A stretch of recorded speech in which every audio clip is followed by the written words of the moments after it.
ये 3 नंबर बघा, 3 नंबर. अरे तो बघ गेला. ओ गली में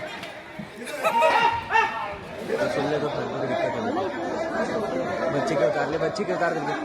अरे माँ कसम.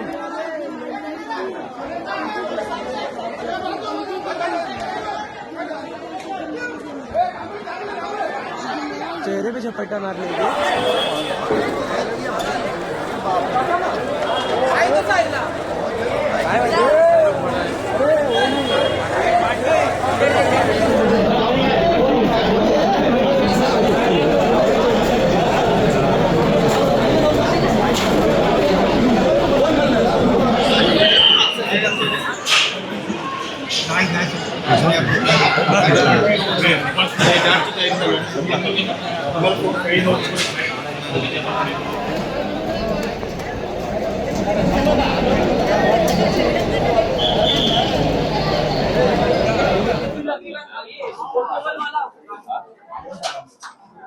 आपलं झालं काढून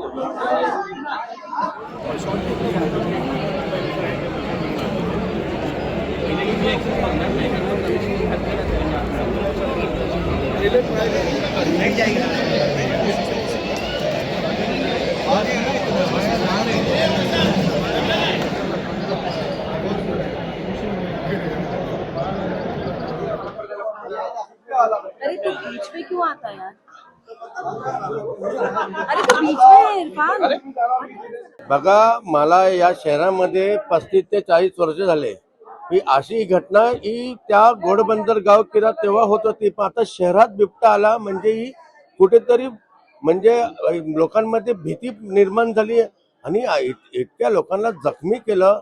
पण मला एवढं खात्री होती की रात्री पोलीस गस्त देत होते, पण माहित नव्हतं की बिबट्या इकडे फिरणार आहे. पण कसं आहे की चिकार आता टेन्शनदायक झालाय आणि लोकांमध्ये भीतीचं वातावरण आहे. आणि बीपी रोडला साईबाबा हॉस्पिटलच्या बाजूला परिषद बिल्डिंग मध्ये चक्क बिबट्या येऊन नागरिकांना म्हणजे हल्ला करतो. ती कुठेतरी भीतीची बाब आहे. आणि याचं सर्व कारण नाही काँक्रीकरण. हे जे काँक्रीकरण जंगल झालंय आणि जंगल नष्ट करून तिकडे काँक्रीकरण होत आहे, मग त्यांच्यासाठी राहण्यासाठी जागा नाही म्हणून हे या पब्लिक मध्ये येते. ती चिकार धोकादायक गोष्ट निर्माण झालेली आहे. पहिल्यांदा अशी घटना घडली आहे की भाईंदरमध्ये इतक्या शहरात आतमध्ये बिबट्याचं आगमन झालेलं आहे. आणि निश्चितच हा रात्री पहाटेच्या दरम्यान हा बिबट्या आढळून आला होता कुठेतरी आणि त्याचा शोध सुरू होता. त्याच्यानंतर हे सगळी आजची जी घटना घडलेली आहे सकाळपासून तुम्ही जे कव्हर करताय, निश्चितच ही चिंताजनक बाब आहे. कारण ह्याच्या आधी आपल्या भाईंदर वेस्टला तिकडे रेल्वे लाईन जवळ तिकडे एक बिबट्या सापडला होता गेल्या काही ह्याच्यापूर्वी. त्याच्या आधी उत्तण डोंगरी भागामध्ये तिकडे बिबट्याचा वावर होता. आणि आपल्या काश्मीरा जे संजय गांधी राष्ट्रीय उद्यानाच्या लगतचा जो परिसर आहे त्या नागरी वस्तीत देखील बिबट्या अधूनमधून आढळून येत असतो. तर कुठेतरी ही गोष्ट शासनाने आणि राजकारणी लोकांनी गांभीर्याने घेणं गरजेचं आहे. कारण वनहद्द जी आहे त्यांची आणि त्याशिवाय त्या वनहद्दीच्या व्यतिरिक्त जो काही इको सेन्सिटिव्ह झोन असतो, जो संवेदनशील आणि संरक्षित ठेवणं गरजेचं आहे.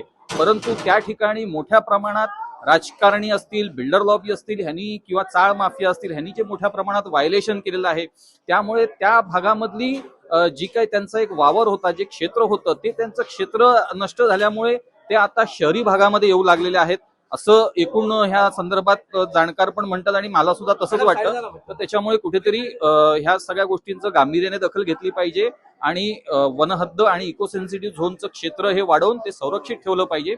नाहीतर भविष्यामध्ये शहरातील जसं इतरही भागात सुरू आहे की नागरी वस्तीमध्ये बिबट्या येतात आणि नागरिक आणि प्राण्यांचा जो संघर्ष सुरू आहे हा अजून वाढेल. नाही, प्रामुख्यानं ही धक्कादायक गोष्ट आहे. खरं तर आजपर्यंत आम्ही ग्रामीण भागामध्ये ज्या ठिकाणी वावरे आहेत, शिवार आहेत, डोंगर आहेत, दऱ्या आहेत, त्या परिसरामध्ये बिबटे शिरतायत नागरी वस्तीत आणि जनतेवर हल्ले करतात असं आम्ही बघत होतो, ऐकत होतो. परंतु आज मीरा भाईंदर सारख्या शहरामध्ये जे कंजेस्टेड खरं तर इमारती वगैरे असल्या कारणानं कंजेस्टेड शहर आहे आणि ह्या शहराच्या ह्या दाट लोकवस्तीमध्ये बिबट्या आलाच कसा हा संशोधनाचा विषय आहे.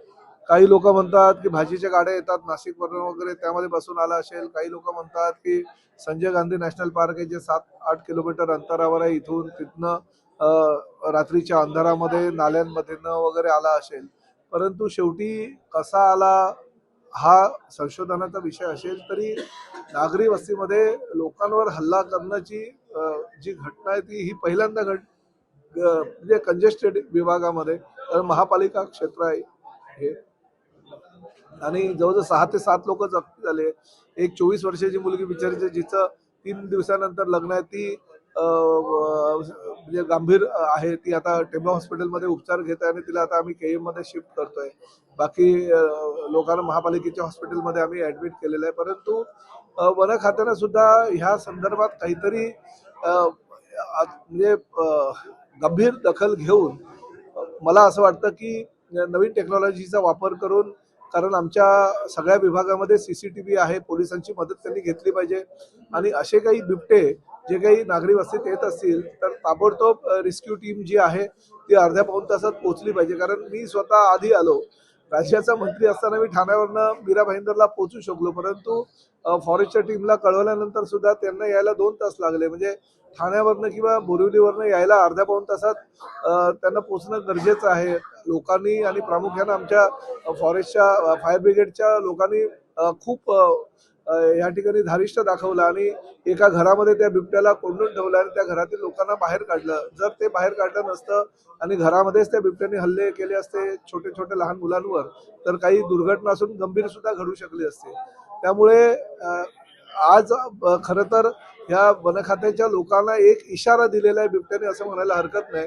त्या इशाऱ्याची गंभीर दखल घेऊन ताबडतोब योग्य तो सोपस्कार किंवा योग्य त्या कारवाई वन खात्याच्या अधिकाऱ्यांनी लवकरात लवकर करणं गरजेचं आहे. इसके पहले कभी देखा गया? नहीं, कभी नहीं, पहली बार आया। सुबह 8:30 बजे आया, सब बिल्डिंग में तीसरे माले घुसा, वहां से उतर के फिर साली बदर गया, साली बदर से सिर पारी जाता है, वहाँ गेट खुला था, अंदर घुस गया। और कितने लोगों को घायल किया? 4-5 जन को घायल किया, सब हॉस्पिटल लेके गया। पहिल्यांदा आम्ही जेव्हा आलो तेव्हा इथे बिबट्या घुसलेला, तेव्हा आम्ही जेव्हा आलो तेव्हा एक माणूसाला भरपूर दोन्ही हाताला चावलेलं होतं. त्याला आम्ही साईबाबा हॉस्पिटलमध्ये भरती केलंय. तर त्याला लगेच सोडण्यात आलं पट्टी वगैरे बांधून. आता जी मुलगी आहे तिथं आताच समजलं तिचं 5-6 दिवसाने लग्न आहे, पण आता तिच्या चेहऱ्यावर वगैरे भरपूर, मी तुम्हाला नंतर व्हिडिओ पण शेअर करतो, तिच्या चेहऱ्यावर वगैरे भरपूर जखमा पण झाल्या. तिला टेंबा हॉस्पिटलला नेलंय.